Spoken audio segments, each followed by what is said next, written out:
포항시의회 안병국 의원은 최근까지도 지역신문사에 여러 차례 칼럼을 게재했습니다.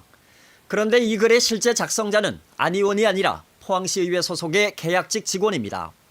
안 의원이 자기 이름의 칼럼을 대신 쓰게 한 건데 최근 1년간 이렇게 쓴 글은 10편이 넘습니다. 지난해 말 안 의원이 이 직원과 나눈 대화입니다.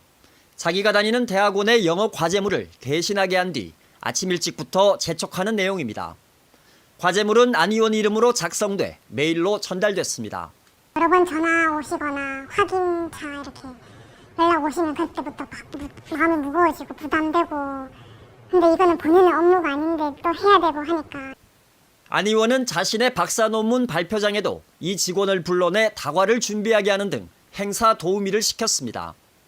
이 밖에 누구의 것인지도 모르는 취업용 자기소개서를 쓰게 하는 등 개인 비서처럼 온갖 일을 시켰습니다.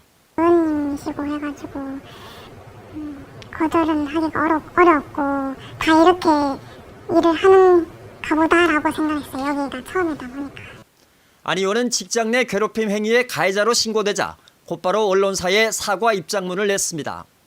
하지만 포항시의회 일부 의원들은 안 의원이 사과문의 형식을 빌려 사건을 축소 왜곡하는 등 피해자에게 심적 부담을 가중시켰다며 2차 가해로 추가 신고했습니다. 안 의원은 피해 직원의 주장에 대해 전반적으로 인정하면서도 신문사 칼럼과 대학원 과제물은 전체 대필이 아니라 부분 요청한 것이라고 주장했습니다.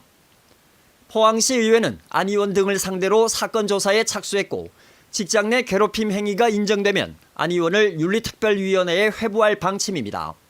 MBC 뉴스 장성훈입니다. 포항시 흥해읍의 한 교차로입니다.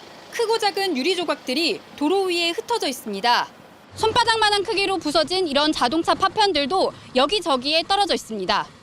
어제 저녁 9시 30분쯤 이 교차로에서 좌회전 신호를 기다리던 1톤 트럭을 뒤에서 달려온 승용차가 들이받았습니다. 이어 사고 충격으로 이 트럭이 앞에 서 있던 또 다른 트럭을 들이받으면서 차량 석 대가 잇따라 파손됐습니다. 이에 승용차가 앞 탑차 밑으로 들어가 있더라고요. 차가 완전히 바닥에 붙었더라고요. 그리고 본네트도 많이 찌그러졌고. 사고를 낸 승용차의 운전자는 국민의힘 소속 김상백 포항시 의원인 것으로 드러났습니다. 경찰 조사 결과 김 의원의 혈중 알코올 농도는 0.08%를 넘긴 면허 취소 수준이었습니다. 사고 현장에 있던 인근 주민은 음주 측정 과정에서 실랑이가 벌어지는 것을 목격했다고 말했습니다. 승용차분이 제대로 측정을 안 하시는 것 같더라고. 빨리 안 하시니까 경찰분이 몇 번 요구를 하고. 이와 관련해 김 의원은 입장문을 내고 피해자에게 사과와 함께 포항 시민과 당원분들께 사죄드리며 탈당과 함께 자숙하며 반성하겠다고 밝혔습니다. 경찰은 차량 블랙박스 영상 등을 확보하고 조만간 김 의원을 불러 조사할 예정입니다. 포항시의회는 최근 의원들의 잇따른 이해충돌방지법 위반과 뇌물 파문 등으로 논란이 끊이지 않고 있습니다.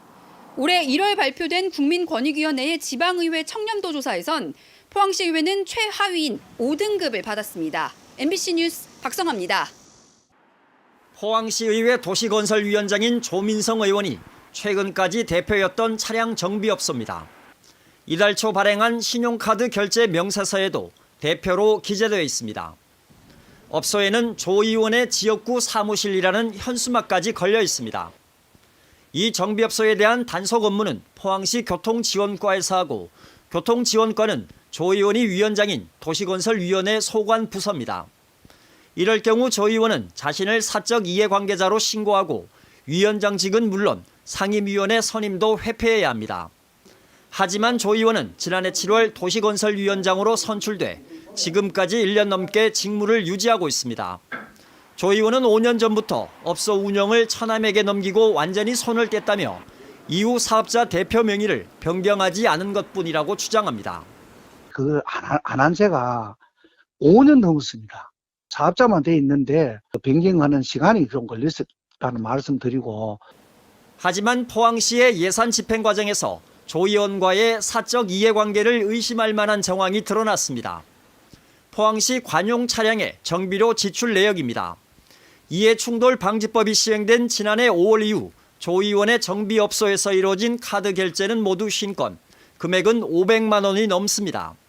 이런 카드 거래는 모두 수의계약에 해당해 공직자는 지방의원과 수의계약을 체결할 수 없다는 규정을 위반한 겁니다. 포항시 담당자는 직원들이 법을 잘 몰라 생긴 일이라고 말하고 포항시 감사 담당관실은 뒤늦게 진상조사에 착수했습니다. 관련 공직자들에 대한 징계나 이런 부분도 당연히 필요할 거고, 지방의원에 대해서 하여튼 그 해당 의회에서 이 부분에 대해서는 좀 책임을 묻는 과정이 진행돼야.